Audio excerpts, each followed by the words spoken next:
Welcome to Essential Coaching Conversations with Kyle and Asim. The real, relevant, necessary conversations to help you navigate coaching, teaching, learning, and life.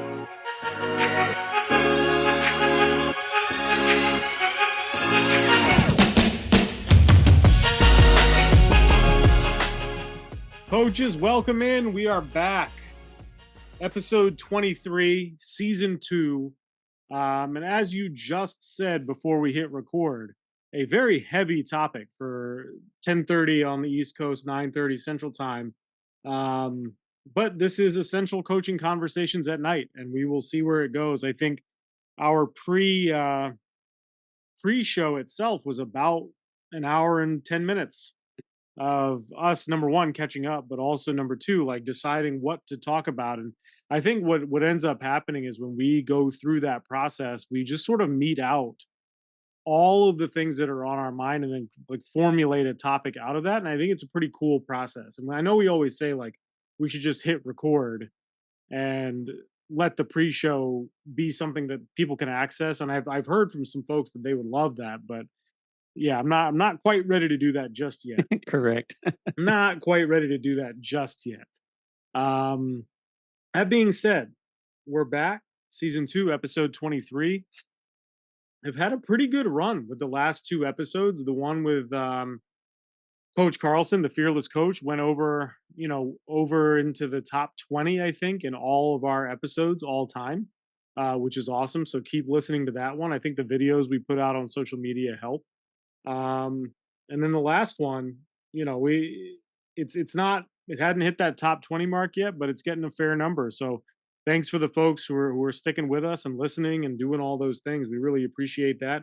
Keep sharing the pod if you feel so inclined. Hopefully we are still adding value to your journey as a coach, educator, whatever you are out there or whoever you are out there. Um, and then Kyle, we're coming up on a pretty cool milestone. We just hit one of 200 weeks of the chat on Monday nights, but then in a couple months we'll hit 4 full years of the chat on Monday nights. What are your thoughts about that? It's hard to believe, man, that we're still coming up with stuff to throw out there on Monday night, and similar process. Like sometimes we've got a little bit more forethought and planning and this and that, and then sometimes we're like, all right, what's relevant? What do we want to hit on? And just cool to see the consistency of it all, that we're still churning stuff out and people are still tuning in. So obviously, as always, very appreciative of everybody that's jumping in, that are old and new. I'm a big fan of the redesign. Yep. I think putting a fresh coat of paint on it has certainly made it look a little more legit. And what's crazy is how fast Canva has become the go-to graphic design service. Remember 4 years ago, we were like, "Oh my god, we can make a GIF in Canva. Yeah. This is amazing." And now, like, you can do whatever you want in there. You know You what I can do a mean? lot. You can do a lot with it now. Yeah. So shout out to Canva, not a sponsor. If they want to, we'd be happy to, Holla. take your money. That'd be great. But I think that is a pretty cool thing too, to just see the growth even over 4 years as like AI is sort of starting to take over and everything's moving online even more and this and that. Like how our use of those things has also evolved is pretty neat. Um, but that being said, as we always start, and I think we should just jump right in because it is a fairly heavy topic today.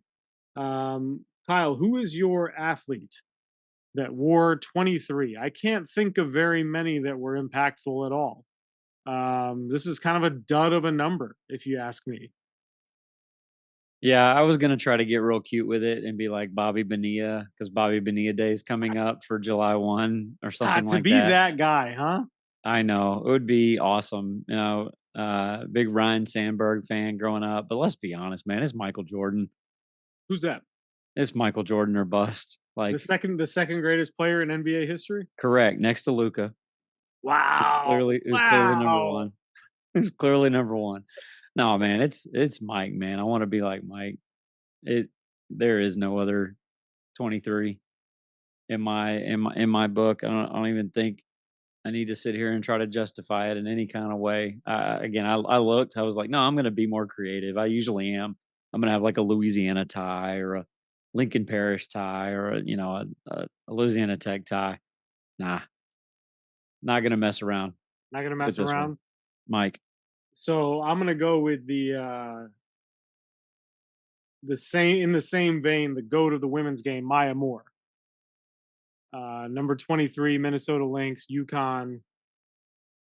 The fact that she is 2 years younger than me and she's not hooping anymore is a travesty. Which, listen, I understand she made a choice in her life, and she's very happy not hooping and all of that.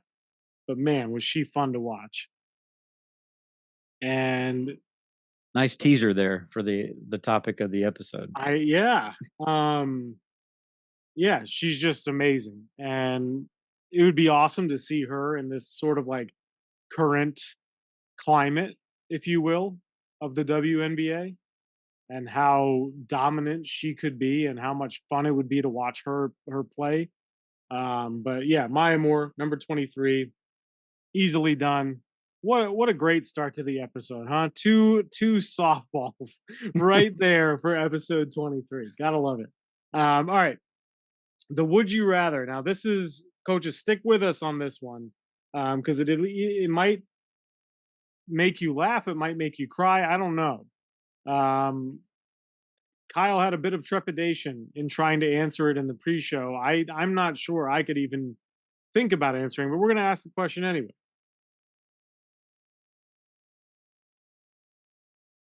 Would you rather be your child's coach? Now, this is for those that have kids, or even putting themselves in another parent's shoes or whatever.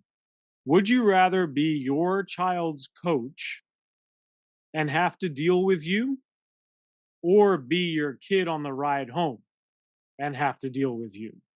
It's a really good question and really difficult. I don't for many cases I don't know if I'd want to be either one. I'll probably say I think I'd rather be the coach dealing with the parent because I don't have to live with you first off. And you will be gone in a year or two or I can cut you or something like that. The poor kid in the car on the ride home, they don't get to cut their parents. They're Hmm, stuck with them. So I think that would be the longevity of it would be the probably the tiebreaker. sure. But in a lot of instances and stories that you and I hear and things that we've lived, you know, dealing with, and we're not even going to say this generation of kids, we're going to say this generation of adults, parents, um, don't don't really want to be either one of those, Hmm. as evident by what I'm doing currently now. Um, but I would probably take rather be the coach dealing with just because that would be a little bit more of a temporary situation. Yeah. Um, I mean, I just think like adult to adult, it's probably easier because you can remove yourself from the Hmm. situation. Um, yeah, I would choose that because being a kid is hard enough, but especially when you have that kind of parent, it makes it infinitely harder. Hmm. And you can't escape it, right? There's no running away from it. You, especially if you live with them or whatever it is. So yeah, I would agree with that. I think the adult to adult relationship, while it sucks, and you and I have been through that a number of times, it is at least a little bit escapable. Hmm. Um, and I think as an adult, you just have different or other priorities that need more of your time, Mm. and you can sort of turn it off sometimes. Not all the time, right? But sometimes you can turn that off. Um, I think I do want to make mention of the other question that, and perhaps this can sort of segue into what we're talking about, or we can at least sort of preview some of what we're going to talk about today with the question about, like, when you get into coaching, and you and I have talked about this before, you and I talk about this all the time. We hear from all of our coaches in EC about this constantly, about this, you know, what's your why, right? I think that's the easy way to say it. And, that's always the stupid thing that everybody says at a coaching clinic or at, these NCAA conventions and stuff like that. They're going to get up on the stage and talk about live your why. What's your why? And a lot of coaches will say, like, my why is to help young men or young women become really great adults and contribute to the world in a positive way. And we have this like rose colored glasses view of our impact and this hubris that we have to think we could actually do that, right? And Mhm. I think the question that when we were talking specifically kind of about these parents, and this is where that would you rather came from. And if you think about these generations of coaches, right, who have all said, my job as an educator, my job as a teacher, my job as a coach is to help you become the best version of yourself.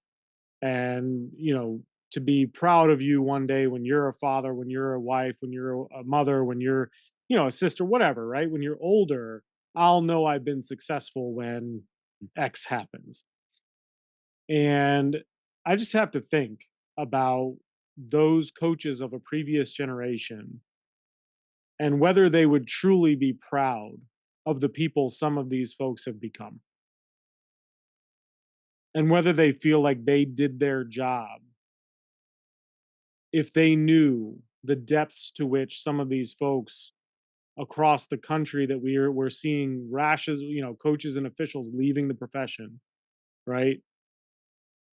Would those coaches actually be proud of who you've become, or would they feel like they have failed because of who you've become?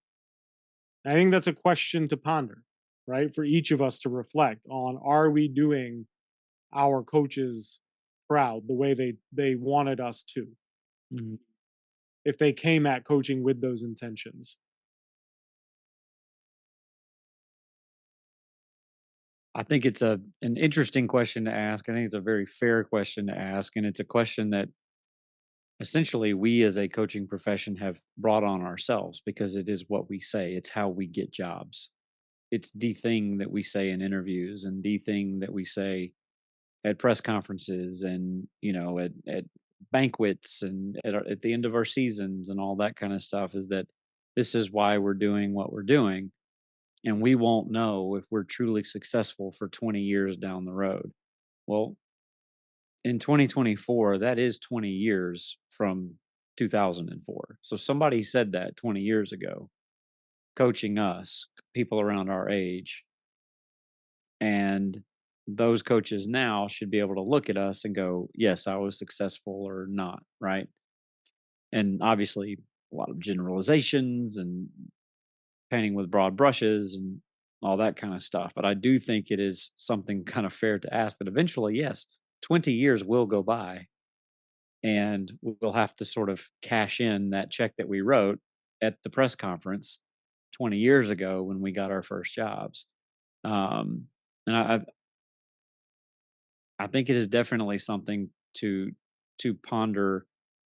Not just am I a good coach, but am I a good human being? Am I a good father? Am I a good husband? Am I doing all the things that my coach said they were going to train me to do and all that? And so it I think if you start to ask that question and start to reflect on it, one thing it does is it sort of removes you from sport and makes you think about who you are as a person.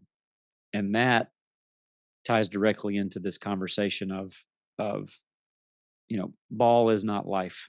Mm, And it's something that we've heard growing up, and it's something that you still hear. And we've obviously been no stranger to no days off, the grind, sort of breaking down some of those barriers and some of those things that can be pretty toxic in a lot of ways that we have to deal with in a highly competitive athletic environment. But you know, ball not being life. Life exists outside of basketball. Life exists outside of sport. And we as athletes eventually learn that lesson because one day the ball stops bouncing. We just finished our 23-24 athletic year.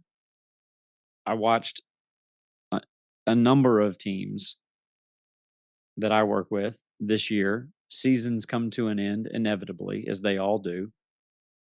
And some senior, their career is over. Some may have an opportunity to go pro. Many will go pro in something else, as the NCAA would tell you.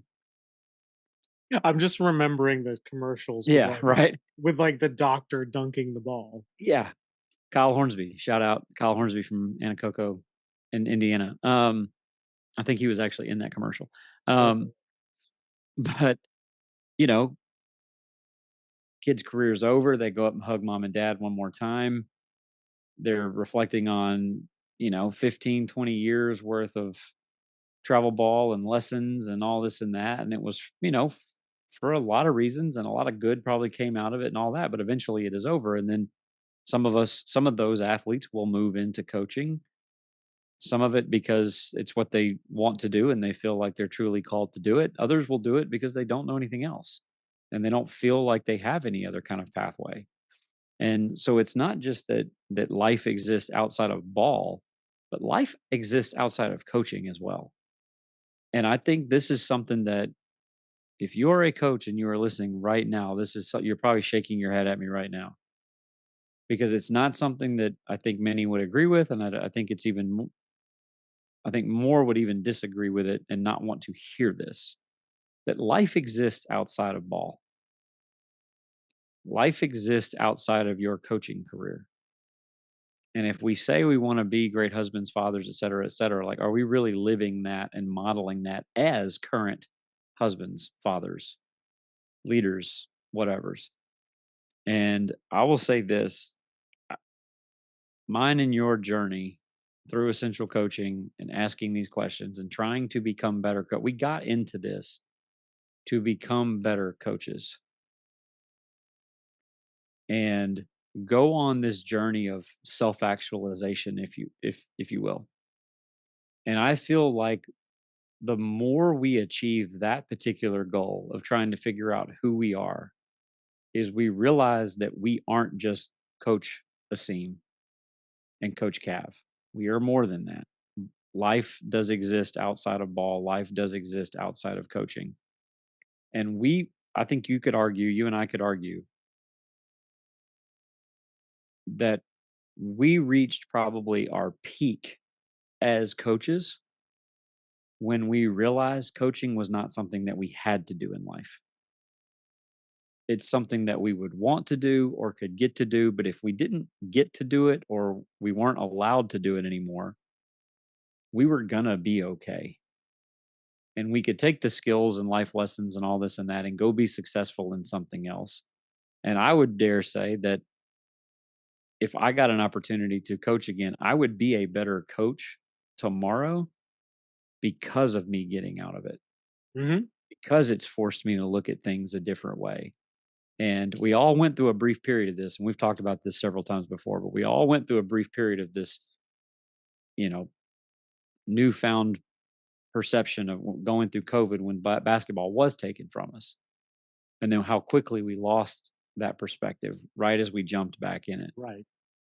And so the question that I would kind of pose to you to maybe tee some of this stuff up or pose to everybody out there is if you had to walk away from coaching for a year, 2 years, 3 years, A, how successful and happy in life could you be? And then the second part to that question is do you think you could get back into coaching and would you be a better coach because you weren't in it anymore? Basically, would it force you to reflect on the things that ultimately truly matter that we say we care about and that we say to get our jobs and press conferences and all that? Um, it it's one of the most um, paradoxical. I don't know if that's a word. Things that I've ever experienced and been through because again I got into this to want to become a better coach. And what I ultimately realized is that my entire identity does not have to be wrapped up in being a coach. Yeah. Um, I'm not coaching right now. And as much as I love coaching, let's actually back up for a second. I wrote down both of your questions because I think they're valid and important to answer. But let's even define what we actually like about coaching. I don't care about games anymore. Like I do, right? Like you get up for games, it's game day, you got your game day graphic and like all of that is cool. I think after 4 years as an assistant and then becoming a head coach again, all I really wanted to do was build great relationships and have great practices. Like that was what I loved about coaching. Because you become like you and I have talked about the whole like experimentation and hacking standards thing, Mm. right? That's what I like thrived on. And so your first question was like how successful would you be in life if you couldn't coach again or if you didn't coach again? Like provided I found a job that made enough money and it was like stimulating work, I'd be fine. And ultimately it leads to the next question like if you well, the first question, actually, the continuation of that, my wife would be probably the happiest person in the world. I have not been home. Let's see.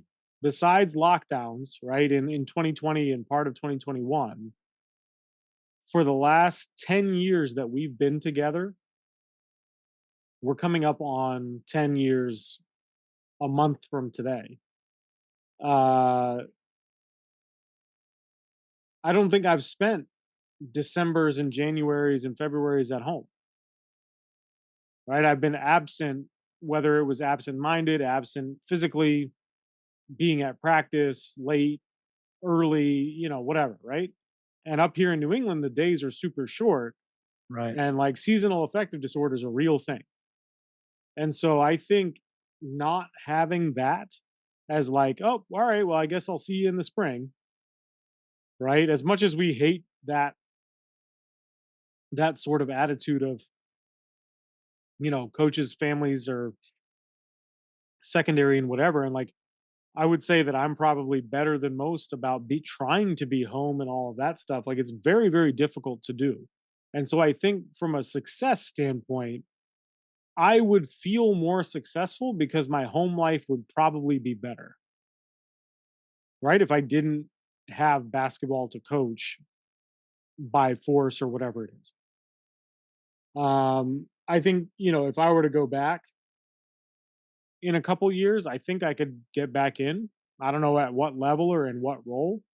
Um, And yeah, I would probably be a better coach because I don't think I'm going to stop learning and stop having the conversations about how to have great practices and build great relationships, right? But that's the majority of anything we do anyway as educators is like reverse engineer things and try to make them better.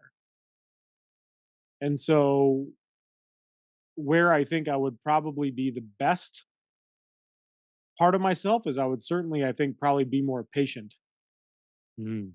in a couple of years after not doing it because you just gain perspective and I don't know what that perspective was going to be.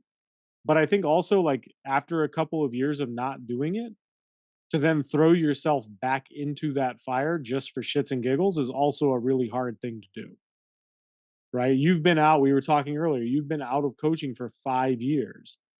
If tomorrow you fielded a team and you were coaching again, do you think you would be better after those 5 years of not doing it?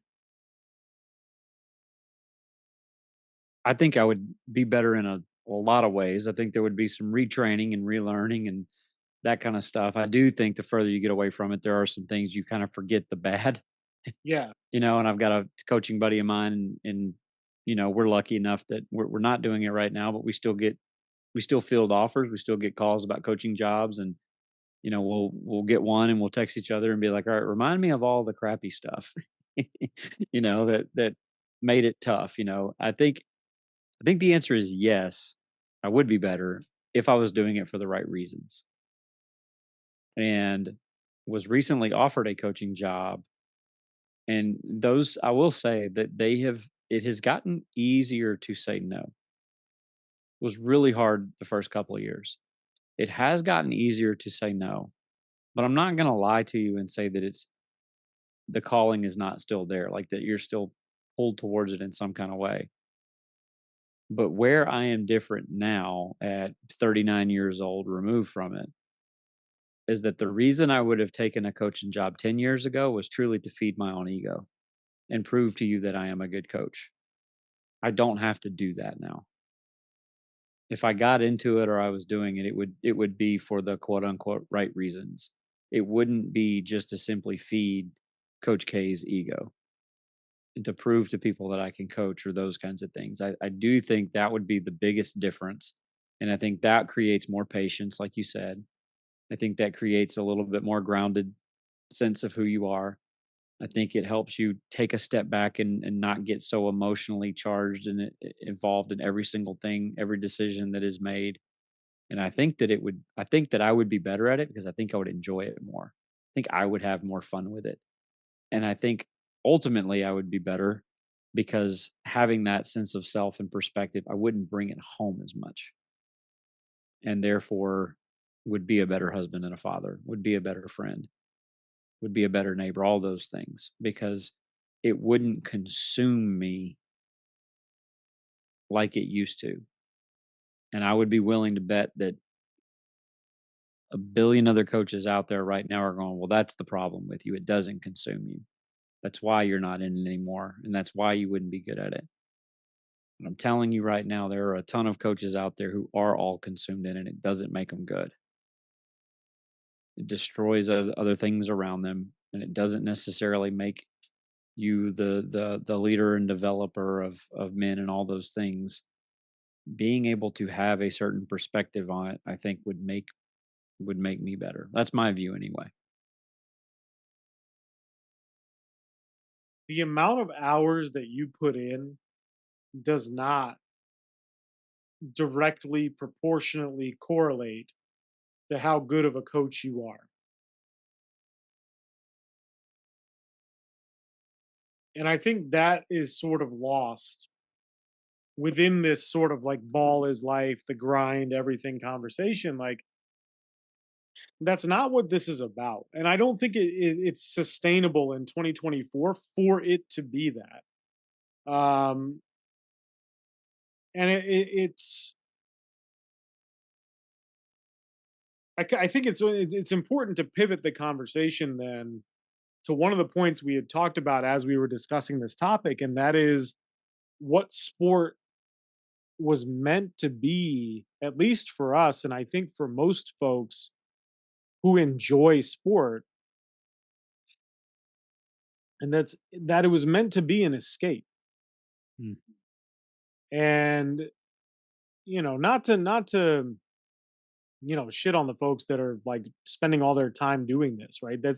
It's a noble endeavor to do it, and you and I did it for a long time. I just got done doing it, as a head coach, and I'm going for another one, right? Like that's real.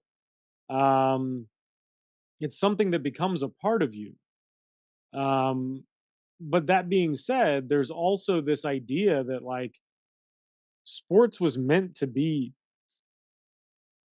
something that was an escape from the doldrums of real life. And it was meant to be an escape from, and maybe not even an escape, but even a reward.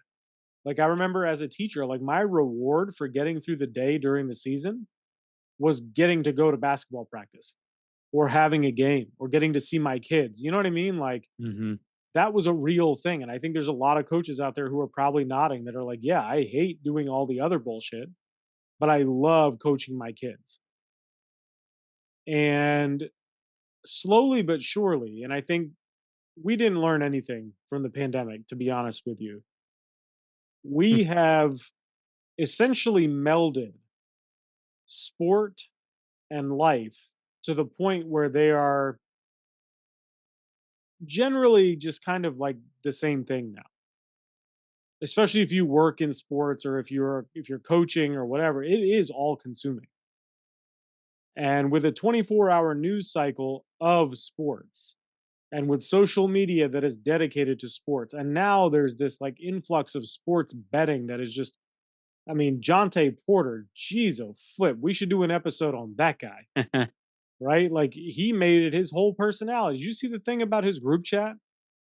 Uh-uh. He texted his group chat on the day that he was getting banned or whatever and said, "Hey, you guys might get caught up in a RICO case," because they were all conspiring to bet and all of that on him. And he was like 92K in the hole or something. Or I don't Mm. know the exact number, but he was no, that was the when his bookie was essentially found at the airport with 92K on him, but he was in the hole and was being told to throw games. I mean, so like in that world, in his world, ball became life and death, Mm. right? And so for us as sort of normal people who aren't professional athletes, whose job is not, you know, being the one that puts the ball in the basket, but you're adjacent to that, it's really hard to turn it off. And when Yeah. ball is life, all encompassing, where all you're inundated by sports news all day, and then I'll let you talk about sports radio a little bit, but you know, we've got, you know, thousands and millions of Twitter accounts that just report on sports. You got sports on TV. We've got this streaming service and that streaming service. You can't escape it. And so you can't escape what used to be your escape. And now it seems like it's just a never-ending cycle where you have no choice but to either shut it off completely and never stay engaged with it, the things that you love, or be fully inundated by it. There's really no in between. Yeah, it's hard to be casual about it, I think, in a lot of ways. If and talking about like sport as entertainment, it used to be an escape. It used to be entertainment. I was in 5 fantasy football leagues. I I remember. like I like going to horse racing and like I consumed every bit of sport. I filled out 10 brackets. I've got it on every TV. Like as a Dallas fan, Rangers just won a World Series. Stars are 2 games away from Stanley Cup Finals. The Mavs are in the finals this week. Like it should be the greatest year of my Right. adult sporting fandom, and I have a hard time even just getting into it and watching it. You know, I love hoops, man. I love basketball in all forms. I'm a fan of the WNBA. I'm a fan of the Dallas Wings. We've freaking partnered with Jewel Lloyd for God's sakes. Like we're in, right? And all of this, I love the college game. I love the attention that the women's collegiate game is getting. I just spent a year and a half working with a collegiate women's program, my childhood program. And I would think that like being that inundated with it and that central to it and that involved in it the the importance of it and the entertainment value has increased that you would think like, man, this would be the golden years of Mhm. my fandom. And I gotta tell you, like, I couldn't be further from that. And the more people that jump into sport, the more casuals that you would say that jump into sport, the more it becomes about drama and clicks and the business side and betting and all these things that it's not an escape anymore. It becomes more real world at that point. And I do think most of us fell in love with the game because we wanted to play to kind of escape homework and, you know, chores. And that was our way you know, you go outside and you play at recess and you forget about school for a bit. And Mhm. then we get into coaching and you become fans and it's to escape the real world. Like we got into coaching because we didn't want to have a 9 to 5 in a cubicle, right? We wanted to escape that Right. side of the real world. And I mean, it's one of the biggest reasons why I got into it because I didn't want to be a doctor. That wasn't going to be a life that I thought that's what I was going to do. Didn't want to do that. I wanted to be around sport. And I used to listen to Eric Casillas on ESPN radio and then Dan Patrick and then Colin Cowherd. And I'm watching PTI and Around the Horn. Like my life was consumed by sport. And I just don't care about it anymore. like that. I cannot stand listening to, sport talk radio. I can't stand the talking heads. I'm still in a couple fantasy football leagues. I'm the commissioner of one, but I'm not in it like I was. Right. Um, and I'll be honest, like I've found more joy watching collegiate softball and baseball in these playoff runs because I'm not as involved in those sports, and it's a little bit more of an escape for me. Where basketball, football have become more about the business side and a job. And when you're doing what I'm doing right now, like sport is literally work. Being around sport entertainment is not entertainment anymore. It is a job, and I freaking love it. I love going to work and that being my work every day. But there has been a bit of an unintended consequence that when I come home, I want to escape it. Yeah. My escape used to be diving into sports. Right. Coming home after a 16-hour day and a 70-hour week around sports, I don't necessarily want to be around sport. It needs to be something else. It needs to be reading or just quiet time. Mhm. I'm gonna tell you one of my favorite things right now, Asim, is driving with no sound. Yep. No radio, nothing. I might be on a phone call or something, but like go to the pool and watch Kendall swim. Like that is my escape right now. And it really is kind of amazing how if you'd have told 15-year-old Kyle or even 25-year-old Kyle, like, hey, you're gonna be around sport 24/7, I'd have been like, oh my gosh, like I would literally know everything going on in the world of sports. And I don't. I know less about the world of sports outside of what I'm doing right now, just because you do get consumed by all of that. Um, and I would have told you that I would have been the dad travel balling and coaching Kendall's T-ball, and we're doing soccer and we're doing basketball and we're doing all these things. It Nothing thrills me more that Kendall's not interested in that. I'm totally okay with it because it's not the escape that it used to be. Now that might change 5, 10 years from now. It may flip back the other way. Kendall may wake up in 3 years and be like, "Hey, I wanna be able to play soccer. Let's go. Let's do it." And we'll get after it. But right now, it's amazing to me. I never thought I would be in this place around sport. I still love sports. I still love competition. I still love the entertainment value. I still am into all that. I'm gonna wanna watch the Mavs try to win a championship, and that's gonna be great. My point is it's not as Mhm. I'm not on that same level that I used to be. It's funny you bring that up because I think you and I had parallel childhoods, right? We didn't know each other. We didn't even know each other existed, right? But we had parallel childhoods. My entire childhood was read the sports page every morning in the Washington Post. I learned math, like percentages and all of that stuff, Box by scores. reading box Yeah, scores, no doubt. right? Like that was a thing. Our generation did that. And watching PTI, watching Around the Horn. I remember when Tony Reale was Stat Guy or Yeah, Stat Boy stat on boy. PTI, and then he gets his own show. You know what I mean? Like that was a before sort of this renaissance of cable news and cable sports networks. I mean, the sports reporters on ESPN, Stump the Oh, man. Schwab, right? Like those levels of sports shows. I mean, it was like an obsession. It was an obsession. Watching the Washington Redskins play on Sunday was like a religious experience for me. Yep. I watched every game start to finish. I would live and die and like eat, sleep, and breathe the results of the games and like freaking analyze it, the whole thing, right? I wanted to work in sports from the time I was a little kid. I knew that. Mm, And now, like, I don't think I've watched a full NFL game in 6, 7 years because I just don't have the time to sit there for 3 hours, well, at 9 hours on a Sunday and watch full games, right? I just don't care anymore.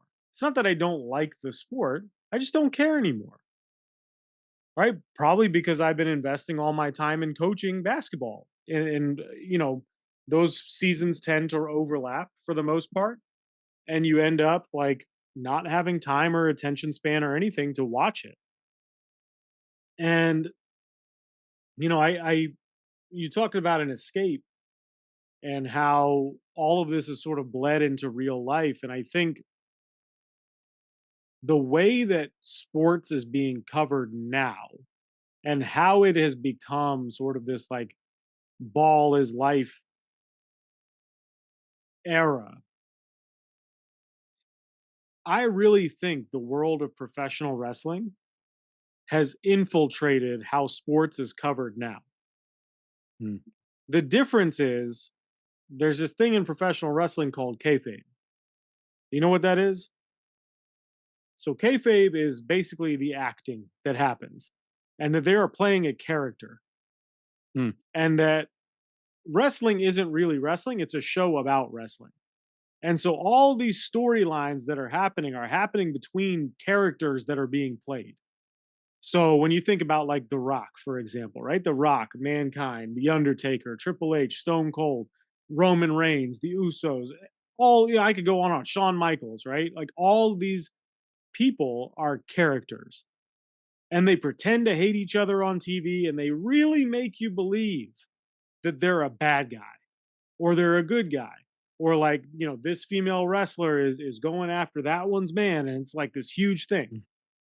And then you realize, like in real life, that person's person's kid's godfather, right? Like they're best friends in real life. They're literally playing a role on TV for entertainment as an escape from all the real shit that's happening in your world. Right. So I'll give you a great example of this is why it was so popular in the late 90s, early 2000s, the Attitude Era. Like everyone wanted to beat the crap out of their boss, right? Like that's just like an old workplace adage that Joe Schmo hates their boss. They don't know what they're doing, blah blah blah, right? And Stone Cold Steve Austin every week would come out and beat the ever loving crap out of Vince McMahon. And 20,000 people in an arena would just go nuts when the glass broke and Vince McMahon started doing the thing in his ear because he was real nervous and he got the crap beaten out of him every night. Stone Cold wasn't really punching Vince McMahon in the face. He was acting like he was punching him in the face. Right? So you see where I'm going with this. The coverage now has has blurred the lines between competitive athletics and all this drummed up drama that has to create a storyline where there is no storyline, right?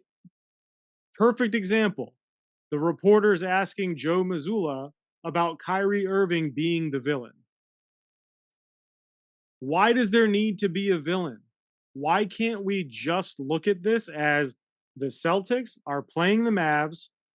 There's some cool interpersonal stuff that's happened. Kyrie obviously played for the Celtics. It didn't end well, et cetera, et cetera, et cetera. Kristaps Porzingis used to play for Dallas.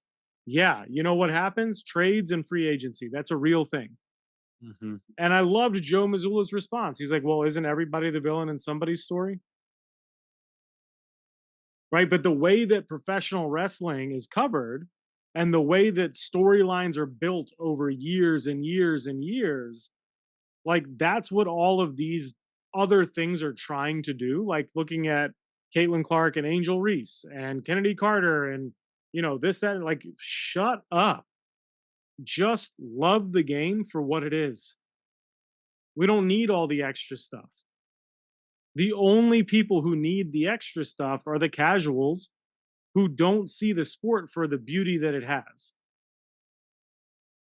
And I think that's where I've sort of gotten sick of like sports media coverage, kind of being inundated in it all the time. Like, that is not a story that needs to be sold. And I don't know if there's a network on television. I don't know if there's um, anybody who like covers the sport itself that is just giving straight up sports coverage. You know what I mean? Without sensationalizing it, without Mhm. creating stories where they don't need to be, where it's just like, hey, this is the beauty of the sport that's being played. And I think that is the benefit to you and I, perhaps seeing things as coaches and as educators, is like, I don't need all that stuff to make this entertaining. Mhm. If I want that stuff, I'll just turn on Monday Night Raw, right? I'll turn on SmackDown on Friday nights because that's where that exists, because that's the point of that. That is sports entertainment. This is sports. Sports are entertaining by themselves, right? But obviously, like, we are not the target demographic for these companies, I suppose. Well, no, I like I said, if I was in a different life and, was a doctor or worked in a law firm or did something outside of sport, then that it would probably appeal to me more. Like Sure, it clearly appeals to a lot of people. I get that. Like it's selling. There's a reason for that. Like I understand that side of it, but for me, it's just it's not a place I thought I'd ever be in sure. from a sport fan. Um, and I also would have thought, man, okay, if I'd have gotten a gamble on sports 10 years ago, like, oh my gosh, man, I'd have four Ah, phones going and apps and doing it. I would know every little which way and doing this and that. But it's just it's not the way that it's worked out. And the most entertaining story that I've enjoyed following was the D3 World Series with Birmingham Southern. with the school that was gonna, school's gonna shut down. And I mean, it's about as amateurism can get at that point where they're literally playing for a school that's not going to exist, and that's why they're showing up, and then them declining the flight and wanted a 12-hour bus ride back because they wanted to spend time together. Like, that's sport to me. Mhm. That's why you play the game. That's the love of it. That was probably a group of 22-year-olds who wanted to hang out on the bus one last time. That's them at 8 years old falling in love with the game for the Right, first time. right. That's getting in the van to go to Pizza Hut after the game and eat orange slices and eat ice cream. And Yep, as soon as the game's over with, you know what we did? We went to the field that wasn't occupied and played another game. yep. Like, that's why you fall in love with this stuff. That's why you want to coach. Mhm. That's why if a neighbor kid comes down and is like, "Hey, coach, will you help me work on my shot?" Dang right, man, because that's the fun stuff. It's not tied up in all of the real worldness of sport. And again, I understand sort of the evolution for it because, like you said, sensationalizing all of this stuff. Nobody reports on news anymore Right. in the political world, in the global world, in the financial world, and in the religious world, and any of that kind of stuff. Nobody delivers news anymore. Everybody delivers an opinion on Mhm. something that happened. And most of the stuff that happens, we don't even know if it's real or not Right. because stuff's being made up all the time. So there's no way to really know like where is just pure entertainment anymore if you're not into it just for the soap opera-ness Mhm. of it. And getting an opportunity to go watch a a high school basketball game would probably be a lot more entertaining just because I'd not caught up in the there's drama there, Right. but it's not being reported on it to me, Right. right? I'd rather drive across state lines and go watch a high school football game and not Right. know anything about it because then I could just watch it from the purity of sport. And that to me, I guess, is what's really been kind of taken away from it. But again, there's also been something extremely it's kind of sad, I think, in a way, because it's not what it used to be or whatever, but there has also been something extremely freeing in realizing that ball is not life. That I can miss a game of the finals and be Mhm. okay. Mhm. I can miss a Sunday of NFL football and be okay. I can not be totally plugged in and know exactly what's going on with that MLB betting scandal. I can be okay. Mhm. 5, 10, 15 years ago, I'd have had to have known every single thing about it. But that again, that was the escape. that was the entertainment value. Being around sport all dang day, I can't wait to wake up and go to work tomorrow and be around sport again. But when it was time to get home today, sport wasn't on my mind. Right. You've Right. got to be able to disconnect from whatever it is, and I'm sure it's the same thing with anything else. Like, if you're in the medical field and you're a doctor, like, and you've been in surgery all day, like, you gotta come home and find something else to escape from, Right. right? So, again, I understand that you and I are probably not that particular target audience anymore, but I think that the reflective piece to this is that there is something else out there beside that. And if you are coaching right now and you're still listening to this, I don't know how long we've been going. Hour? I don't know. In 50 minutes on the dot. Okay. 50 minutes. Okay. 50 minutes and you're still hanging in there with these two crazies. There is life outside of your practice plan. There is life outside of the gym, outside of all of those things. And every single one of those kids that you're coaching right now, there is life outside ball for them. Mhm. And what you've told them, what you've told their parents, what you told your AD, what you told your board, your administration, is that you're there to help them prepare them for said life. Mhm.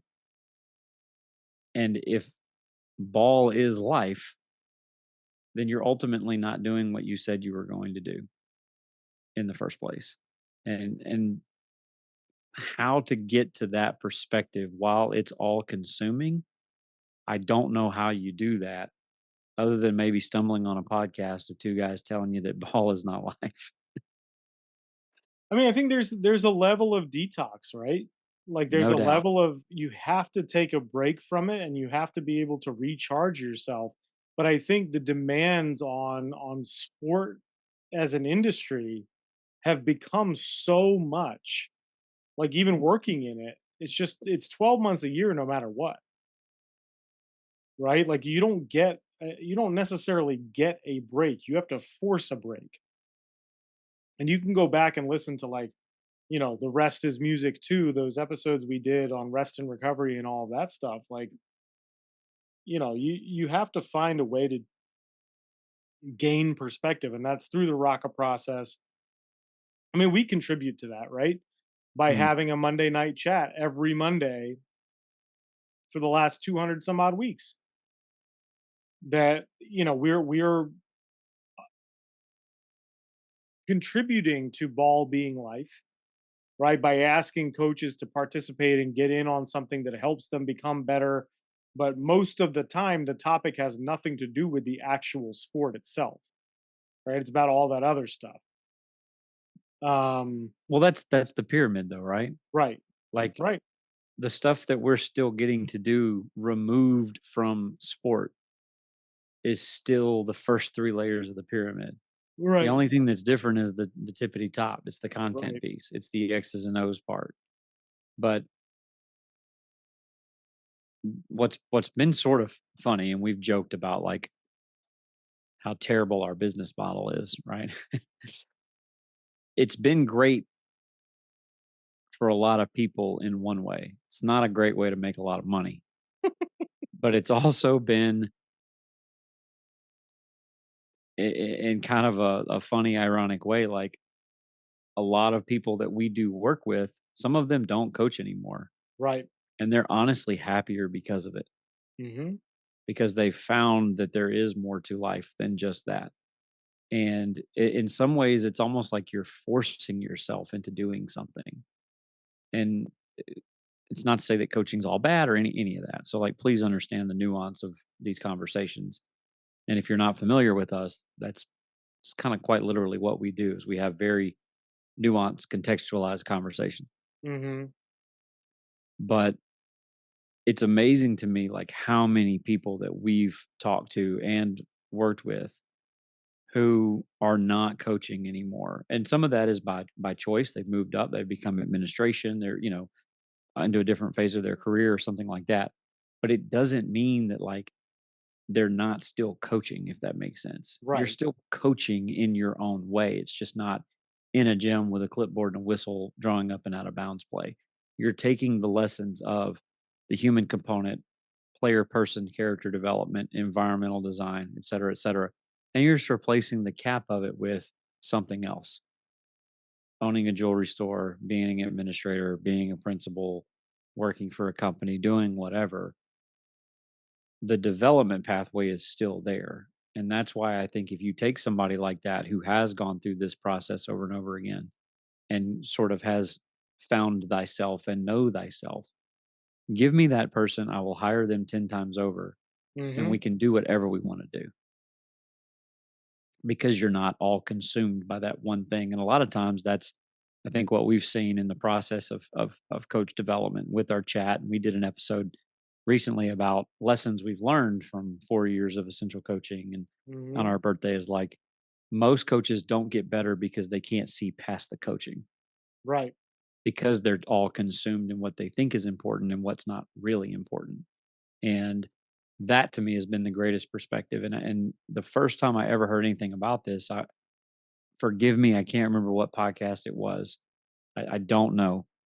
Um, but there were a couple of episodes where coaches were talking about them taking sabbaticals from coaching and Mm. how it was the best thing they ever did because it grounded them and gave them a different perspective. And I remember in my mind thinking like, I wonder what that would be like. It Right. felt and sounded very scary because you feel like if you get out of it, you're never going to be able to get back in. Again, I haven't coached for 5 years. I get coaching offers every year. Hmm. The world needs coaches. They're Right. quitting. They're leaving in droves. There's always going to be an opportunity. There's more teams now in the world than there's ever been Right. because there's more travel ball and there's more schools and there's more this and that. Like to me, but then to me, that sounded very scary. Like, how could you get out of it? You would never get an opportunity to get back in it. But at the same time, it sounded very interesting because it was like, man, that would offer such a unique perspective to go watch another coach practice, go watch another coach run a team meeting, go watch another coach coach a game, but without necessarily ulterior motive. I'm going to steal that from my practice tomorrow. Right. Right. I'm just sitting back and observing as an interested learner. Um, and now after having basically gone through that for the last few years, I used to really worry about the identity crisis of not being called coach or the fear of never being able to get back into that. But I can tell you right now, like if I ever decide to get into coaching again, like it'll be there and I'll have an opportunity to do it. And I would like to think that the test will be holding all of these lessons that I say I would do and then Hmm. trying to have the mental toughness and the discipline and the character to hold myself to it.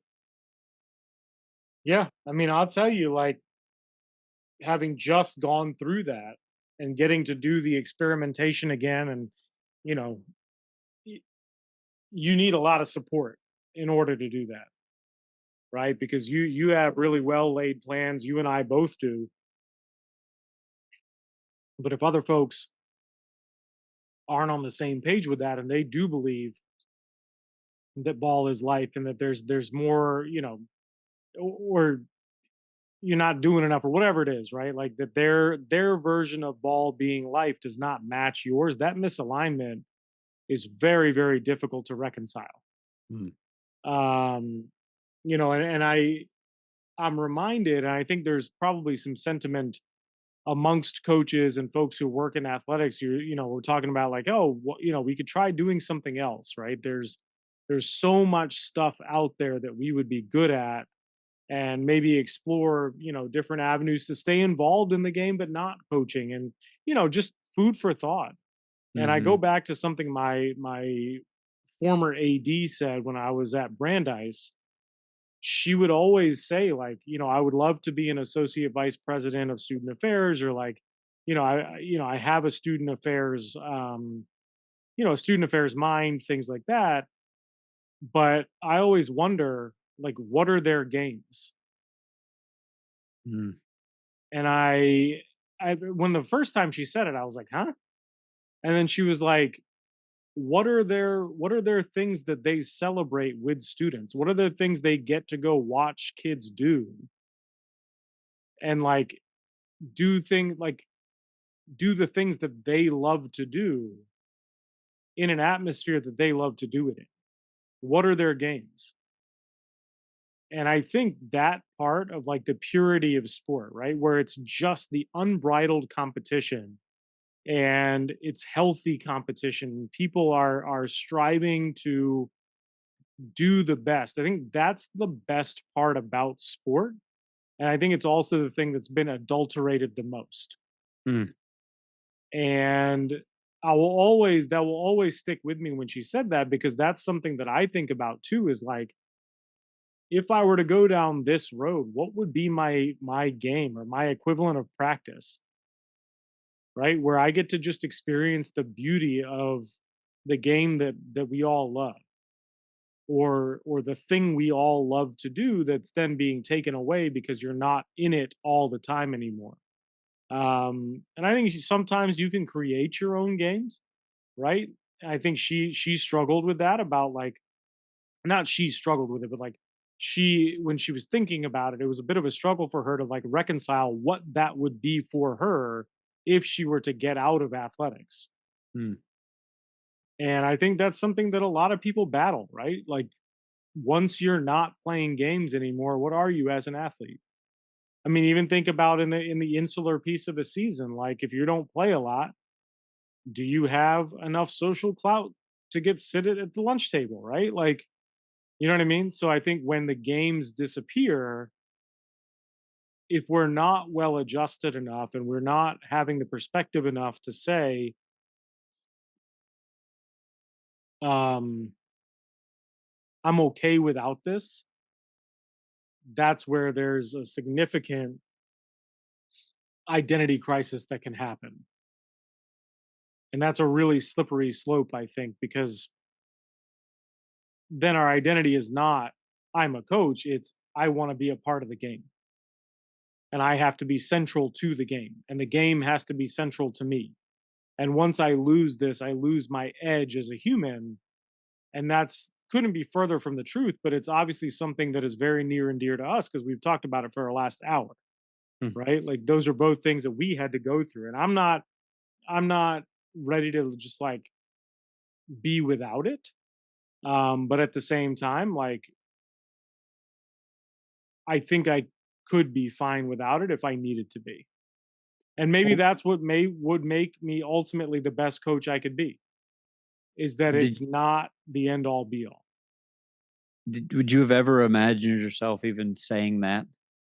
No, because I've fought so hard in my life to get to the point where I want, like, that I could be a coach. You know what I mean? Mm, Like, I wasn't supposed to do this, right? I didn't grow up playing sports at a really high level, and I didn't do the traditional path of play, coach, and that's it, right? Every opportunity I've ever had in sport is something I've asked for or I've gone after, and like, I've worked my ass off to get to the point where I have an opportunity to do it. And to sit here and consider an alternative to that, that, I mean, even 2 3 years ago never crossed my mind, right. right? But as you grow, as you mature, as you start to get sick of like certain things that happen, and you start to see the world for what it is, your priorities can also shift, and you also see like, hey, my talents, while I'm really good at this thing, my talents could be used better at this other thing. And it sort of then becomes the competition within yourself of, what is it that I really want to do with the majority of my time. I think it's exciting because it's not as limiting. Mhm. There's so much more there that could be done, or and it's like, I think again, going back to our biggest fear as coaches is getting fired, and maybe both of us getting let go, like kind of help trigger some of this for us and going down this path and all that kind of stuff. But like, you're so afraid that somebody's going to walk in one day and take the job away from you, and that's like the biggest fear, because then what else could I potentially do? And so your focus is so narrow on, this is all there is. Mhm. And I do think that there's something very freeing and exciting about knowing, like, I could go do any number of other things. Again, it doesn't take away who you still are. You're still the same coach. You're still that, but you can do it in so many other arenas. Now, yeah, you got to go find what those games are. but I'm still running meetings and that's my practice. I'm still Mhm. building a team. That's my player development. We still have games, like literal games. It's just from a different perspective. And so I'm still competing every single day, like Mhm. I would be in a basketball practice or even when I was coaching football or tennis or any track or any of those things. Like you still get to be that same person. It's just not you're not limited and restricted to just ball as life. It just Mhm. becomes life. You get to be you in life, not just that one thing. And that I can't remember who told me this, but after being let go, somebody may have been my brother. He was like, they did you a favor. You would have never left and you always would have been in that same tiny gym, that same classroom. Again, not saying there's anything wrong with that. Again, nuanced conversation here. But there is a world outside of that that you can go and do and impact and still get to be yourself and be a better version of yourself. You don't have to just limit yourself to that one thing. And if it is life, then that basically is that one thing. Mhm. And again, I don't know if that's something that many coaches would want to hear or agree to, and they probably are shaking their heads right now. But we can at least attest to there being other things out there, but it doesn't mean you have to give up your your identity and your skill set. But there is more out there that can be done. And in a lot of ways, it has been extremely gratifying and freeing to figure that out and know that you don't have to put quite so much pressure on the next game, the next practice, the next year. Because if those things don't work out, there is still a whole lot of life out there that's outside of ball.